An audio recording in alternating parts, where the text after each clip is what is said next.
Hey everyone, welcome to Utah Moms for America, the podcast. What we're focusing on right now is making sure that parents, families, community members have what they need to be empowered, which means that you have access to the candidates who are running.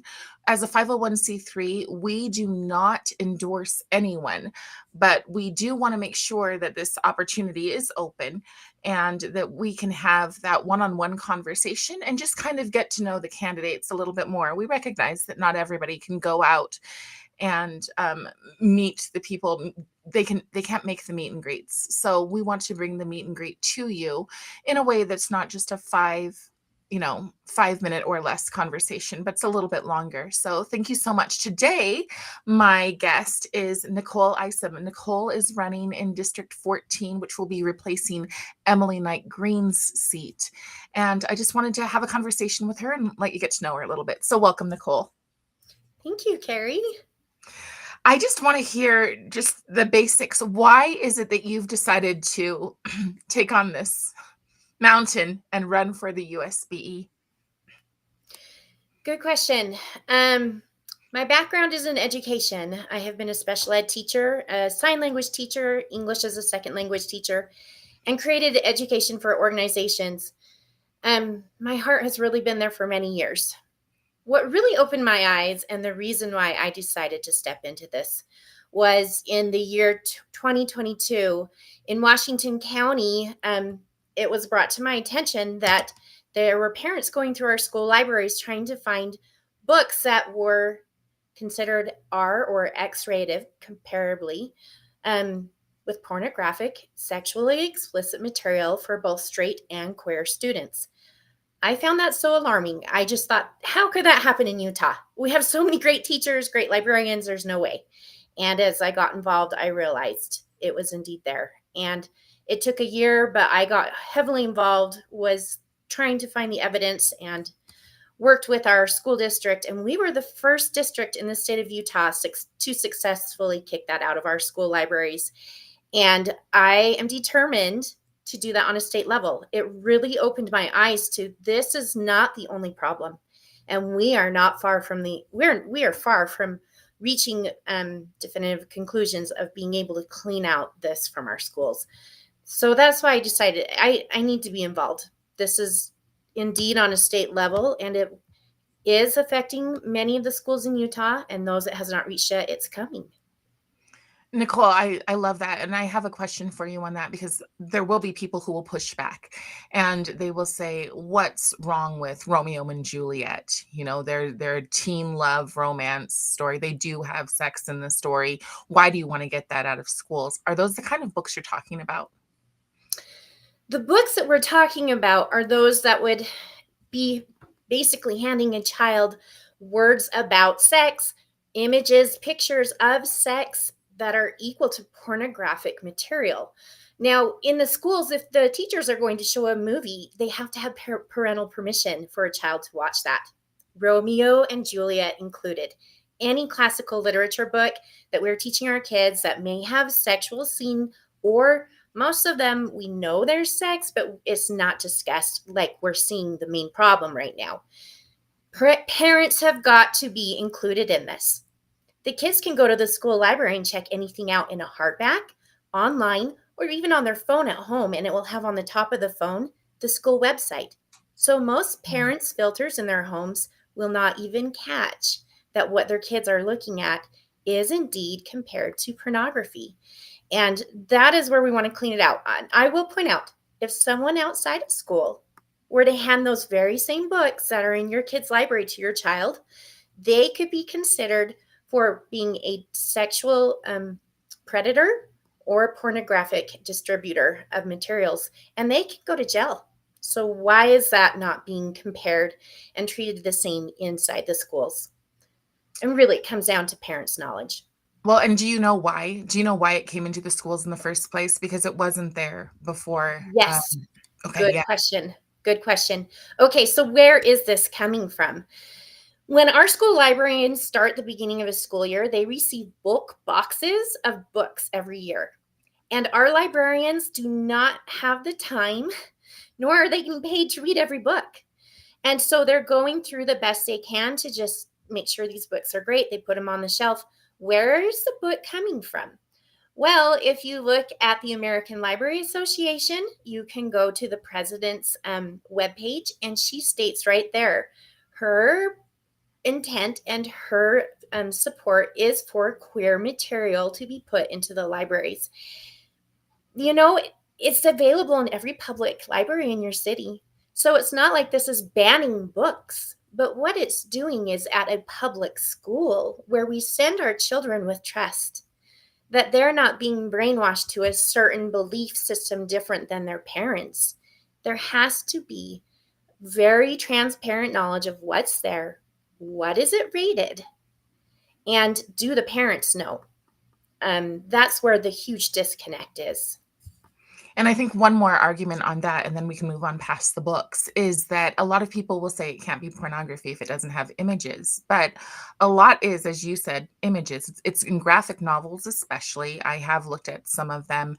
But then there's also this argument that parents, in order to have a book removed, they have to read the entire book to see if it's within context. And some of the things that they've had to read have been we're not just talking. People will say, oh, this is just an anti-gay thing. No, oftentimes it's incest and other extremely graphic details. And I love that you pointed out straight as well. I've seen books that have been like a mother who gets divorced and has an sleeps around with her and with her entire son's football team, and that's in one of our local libraries. So I think it's important that Right. people understand that, because they oftentimes think it's The Catcher in the Rye or, 1984, Brave New World, which I'm like, read all of those. Yeah, me too. But No, and you still, right. parents can improve it. Yeah. But like you said, porn is not always an image. It can be words. And Yes. some of these books describe raping. There'll Yeah. be a group of gang rape um, and incest and just awful things that we should not be introducing our children to. It's traumatic. And some of these kids have gone through sexual abuse. This is not something we want to feed. It's something that they need some counseling and help with.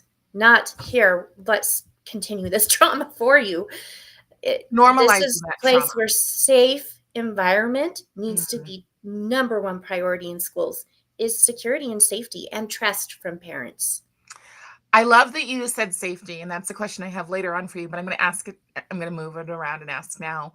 Um, what do you think of? We hear it all the time: safety, safe schools, safe and welcoming schools. How do you define a safe school?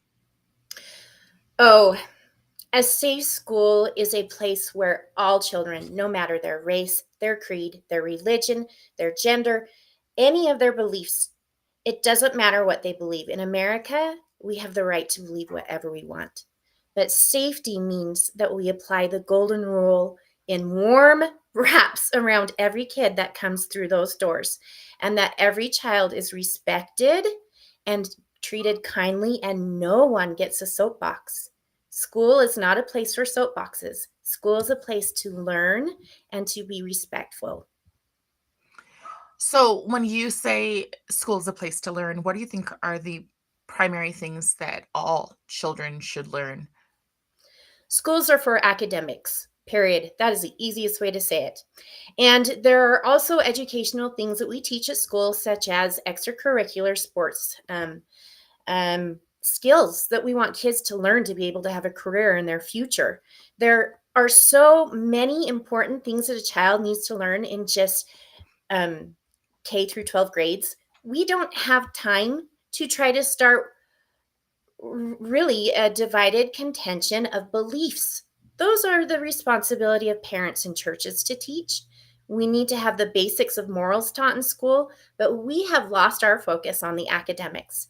And we are now to a point where our graduating seniors that graduate from school are the lowest IQ in the history of Utah. Our Mm. seniors are graduating with an average of a 40% reading capability. And they're not writing papers like they used to either. There's so much use on a computer that they're using AI to cheat and to create papers for them. And this is how we're sending them off to college. We have lost our focus, and we've got to get back to the basics of academics in school. So, what about when curriculum does have an agenda? I'm not sure if you're familiar with the term ethnic studies, but that I have seen ethnic studies curriculum, and I've seen this push to get it in. And we do have things in our school board where they'll just change the words, and instead of saying LGBTQIA plus, which is rife in a lot of our curriculum, instead they'll just say inclusive. So, but that's in curriculum. So, what do you see as your job if you were to be elected onto the school board? How would you make sure that these ideas are not part of the curriculum? It's a lot of work. That's where my eyes were opened from seeing the porn in the libraries. I began to look at what is in our curriculum.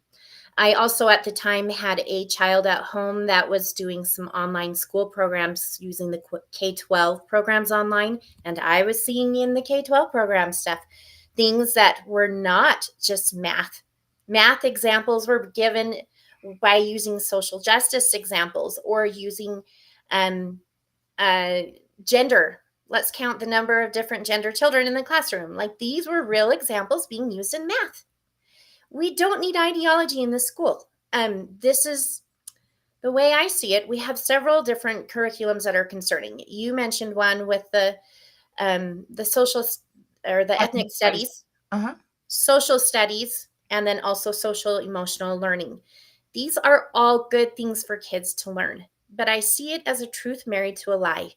We now have a lot of curriculum that is great things. I'll go with social emotional learning as an example. It teaches communication skills, relationship skills, how to be able to regulate a child, for them to regulate their emotions, how to know to interact socially. These are good things. We want our kids to learn these things. But where it's laced with some of these ideologies, such as the DEI, the social justice, the gender queer theory, used as examples for when we talk about families, we see very thick pictures of queer families in there now. It is our world we live in, but we also have to respect the way children come from different belief systems. That is one of our rights to being an American. And no one should be trying to force another individual or a group of people to believe the same way they do. And so that's where I feel like we need to clear out the ideology from our curriculum, because it creates, one, a problem with the parents being able to trust what's being said and taught at school. Two, it influences what the children believe and how that atmosphere in the classroom is handled. Three, we could have teachers that are very in tune with some of these agendas that take that opportunity to justify talking more about this in the classroom and using it as a platform for activism, which is the wrong place. That's not their right to teach kids. We just had, for example, the last 2 months in Utah, we've had many schools that teachers or even the schools allowed advertisement in the halls of kids being released from school time to go out and protest ICE. And we had a kindergarten class in Utah, kindergarten, no parental permission, taking little teeny babies out to be angry and yell. And we had high school age kids that were out throwing items at law enforcement and cars driving by and yelling angry words. And this all happened during school time with no parent permission. It gets taken too far when we put it into the curriculum, and that we are taking away from the time that kids need to be learning and improving their intelligence and their preparedness for their futures in a world of careers. There are a lot of people who feel that history has not been covered well, that Mm, only one perspective of history has been taught. If you were to choose how to teach history, what would you do? this is my passion. I used to work at Liberty Village, which is a very wonderful place being built in southern Utah to educate children on the founding documents of America. I was the curriculum history, U.S. history writer and researcher for this group. And I worked with amazing historians like David Barton and Glenn Beck. I was able to work with him on his tour. I will share something interesting I learned from working with Glenn. Glenn is working hard to purchase and preserve our historical artifacts from the past that protect and prove the truth that America, we were founded for freedom for all people, not on the back of slavery, as well as um, to preserve the truth that our founding fathers came with the right intent for freedom for all, and that they are not the bad guys, they're not white supremacists, that they came for the right reason. And that's why we are seeing now history is being revised. So when you and I were kids in the state of Utah, History Channel was something we watched every day in school. And it is still being used often in Utah's public schools. If you go and look at History Channel now, it is very much revised. Look at the Tea Party story. It's totally changed to make the founding fathers look like they were rebellious, bad men that were racist and hated the blacks. And it's totally not true. And this is what I respect about what Glenn Beck is doing. And my experience with him is he has the artifacts to prove. And he is buying them from bad groups that are trying to destroy them to prove that this country was built for freedom for all, religious beliefs to be respected, and safe place to worship as you may. I love that.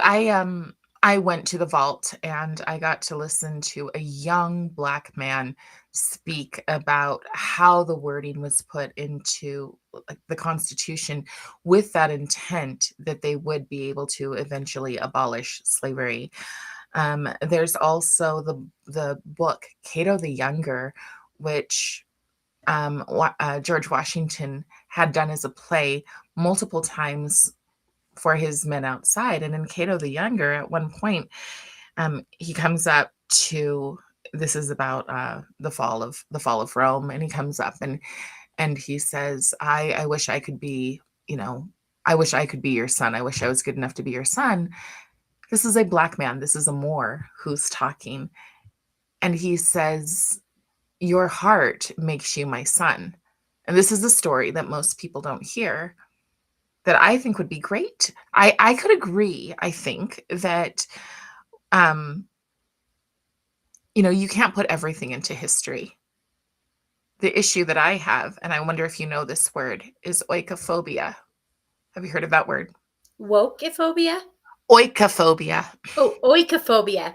Yes, I've actually learned that from you. I've heard Okay. you talk about this before. Yeah. Yeah. So how would you describe that? So people don't have to hear me say it again.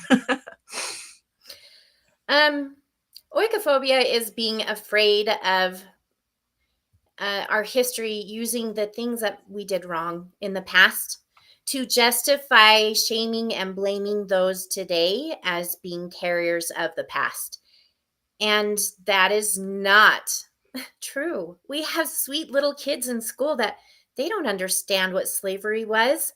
They don't understand the rights that had to be fought for equal um, perspectives to be learned and gained in this nation. And we shouldn't be shaming little children for something in the past. We should learn from the past. But what about in high school? What can they handle hearing in high school? Do you think?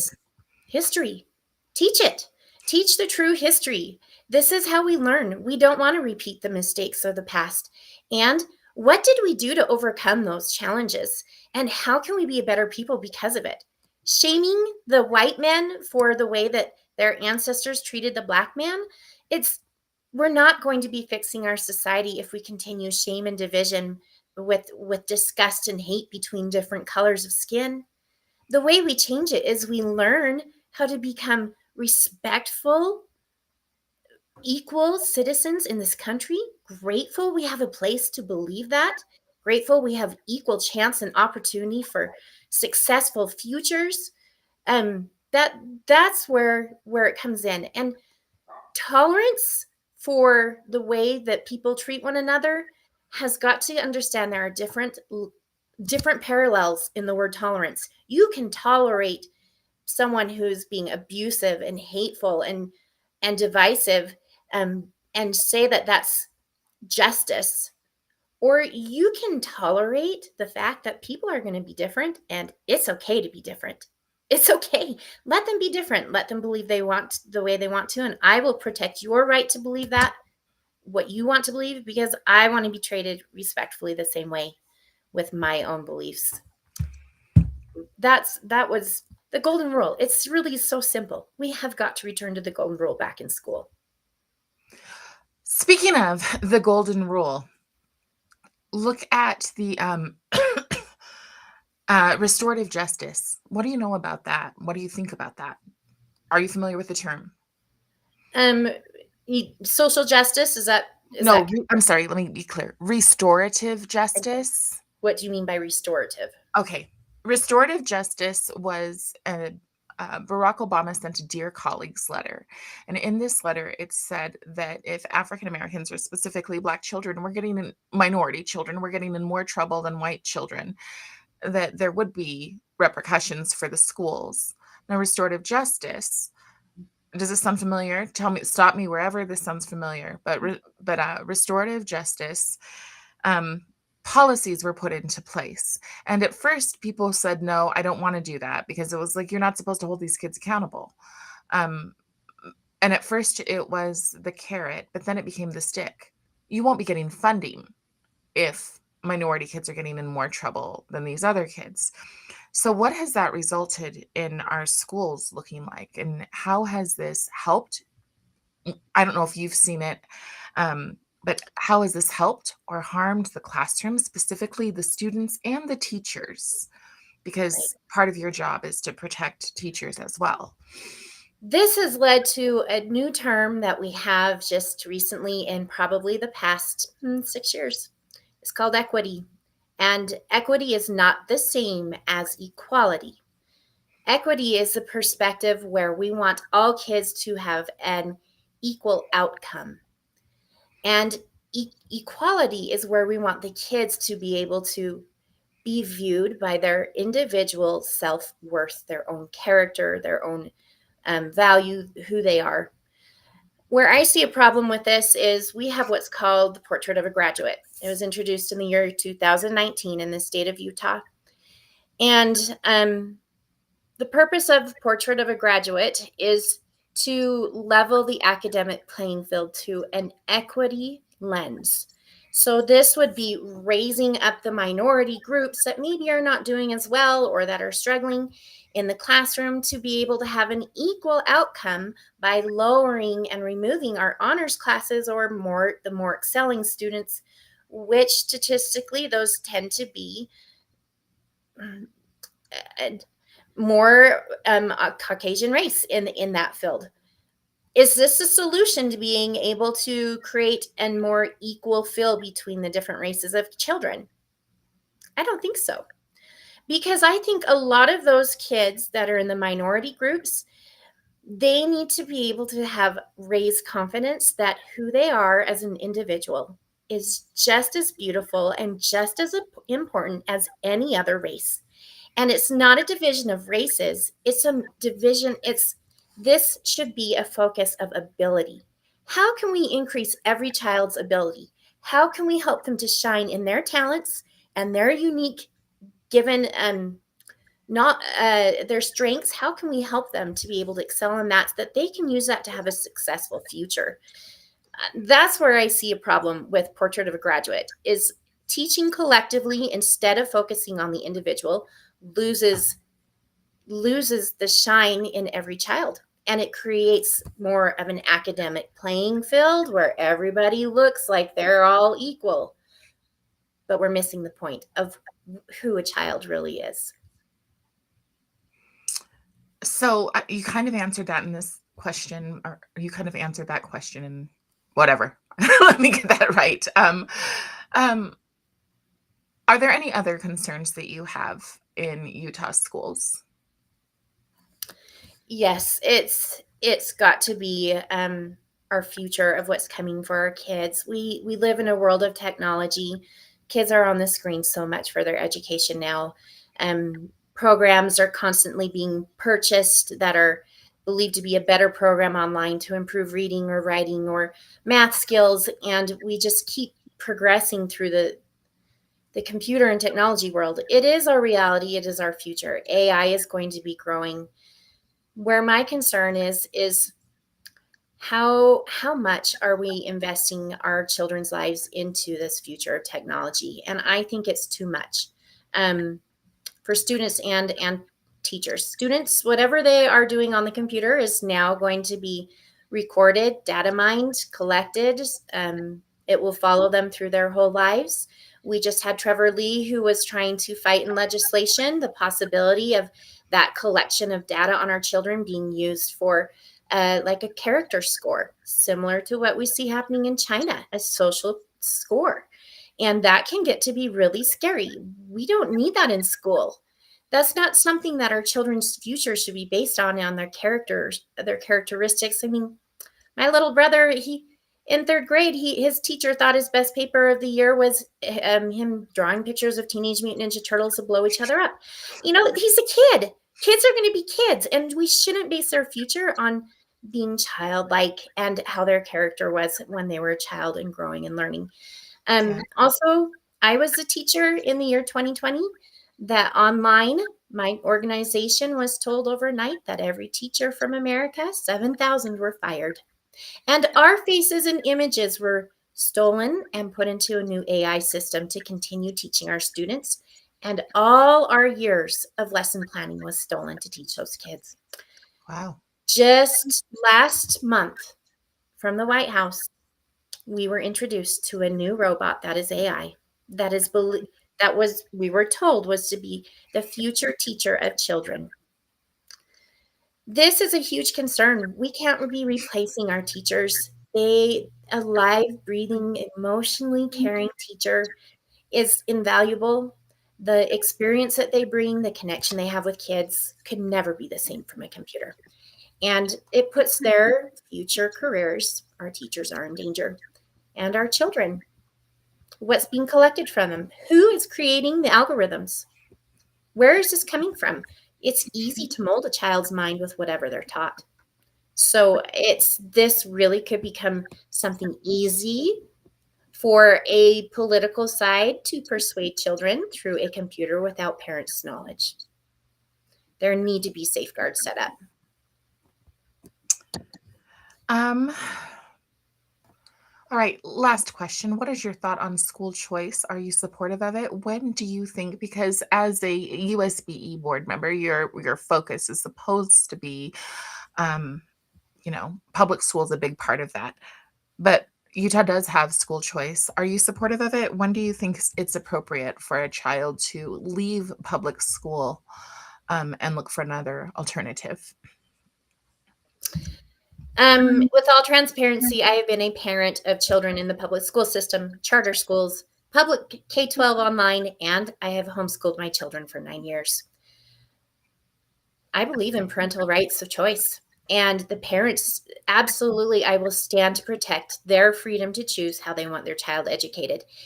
And I believe money following the backpack should also be a parent choice. It's something needed when it's a public setting, like a charter school. They need that money to teach kids.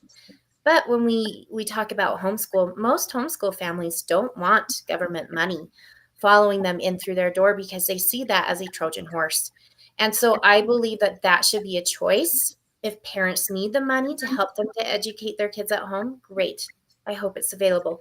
If they don't want the government following them with the possibility of that money leading to more investigative assessments and questions of what they're teaching, I feel that's a breach of privacy. Parents should have the freedom to teach their kids. So I will always stand for parental choice. Wonderful.